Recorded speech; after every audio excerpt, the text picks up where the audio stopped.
একদিকে দিল্লি চলো স্লোগানে রাস্তায় নেমেছেন দেশের লাখো কৃষকের প্রতিনিধি, অন্যদিকে রাজপথ দখল করেছে জেনজির ককরোচ পার্টি। এক পক্ষের দাবি ভারতের কৃষি ও গ্রামীণ অর্থনীতিকে রক্ষা করতে হবে, অপর পক্ষের দাবি শিক্ষা ব্যবস্থায় স্বচ্ছতা ও জবাবদিহি নিশ্চিত করা। এই দুই ভিন্ন ইস্যুতে আন্দোলন হলেও তাদের গন্তব্য কিন্তু দিল্লি। আর এই দুই আন্দোলনের চাপেই যেন সবচেয়ে কঠিন সময় পার করছে নরেন্দ্র মোদী সরকার। মাত্র কয়েকদিনের ব্যবধানে রাজধানী দিল্লি পরিণত হয়েছে বিক্ষোভের মঞ্চে। একদিকে মেডিকেল ভর্তি পরীক্ষার নিটের প্রশ্নপত্র ফাঁসের অভিযোগ, শিক্ষামন্ত্রী ধর্মেন্দ্র প্রধানের পদত্যাগ এবং সোনম ওয়াংচুকের মুক্তির দাবিতে সংসদের অভিমুখে পদযাত্রা করেছে ককরোচ জনতা পার্টি বা সিজেপির হাজার হাজার সমর্থক।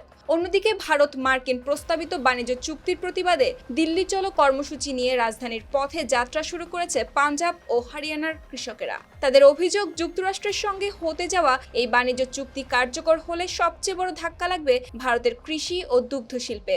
তাদের আশঙ্কা, মার্কিন সস্তা কৃষিপণ্য ভারতীয় বাজারে প্রবেশ করলে লাখ লাখ ক্ষুদ্র ও প্রান্তিক কৃষক অসম প্রতিযোগিতার মুখে পড়বেন। কারণ ভারতের প্রায় 8 কোটি গ্রামীণ পরিবার প্রত্যক্ষ ও পরোক্ষভাবে দুগ্ধ শিল্পের সঙ্গে জড়িত।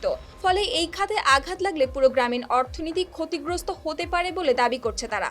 এদিকে সিজেপির আন্দোলনের কেন্দ্রবিন্দুতে রয়েছে নিট প্রশ্নপত্র ফাঁসের ঘটনা। প্রতি বছর 20 লাখের বেশি শিক্ষার্থী ভারতের সবচেয়ে প্রতিযোগিতামূলক এই মেডিকেল ভর্তি পরীক্ষায় অংশ নেন।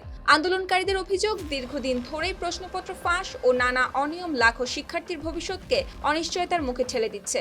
শিক্ষামন্ত্রী ধর্মেন্দ্র পদত্যাগ ও সরকারের জবাবদিহি নিশ্চিত করতেই রাজপথে নেমেছেন তারা।